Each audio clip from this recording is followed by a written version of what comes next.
In a major breakthrough, police in Cuttack have apprehended a notorious criminal who had been on the run since 2022.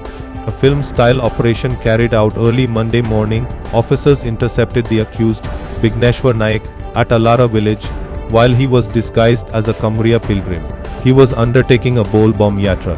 Acting on specific intelligence inputs, a special team from the Narsingpur police station, led by the Athagar DSP, led a trap and successfully nabbed the accused.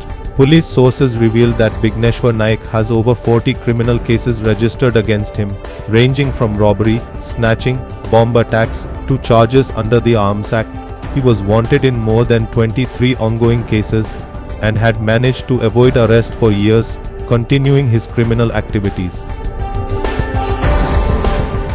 2017 मसीह फेरार थिला तानारे 23 रु ऊर्ध्व मामला रे से wanted एवं 18 गोटी warrant pending समुदाय 42 गोटी केस तार छाली विश्वस्त सूत्र खबर मिलला कि से बोलबम पाई राति रे आसीबो गां को तेनकर सादा ड्रेस रे हमें मंदिर रे एवं ता गां रे लोक रखिदिलु एवं सकाल सकाल जे समय से गां रे जे समय पहुंचला राति 2 रे पहुंचला एवं तापर गां रु आमे सकाल सकाल तको ये कली गुडे ग्रुप चेज देहिता ता सहित ताको धरिबार आमे धस्ताधस्ती होला परे ताको धरिबा को सक्षम हेतिलु।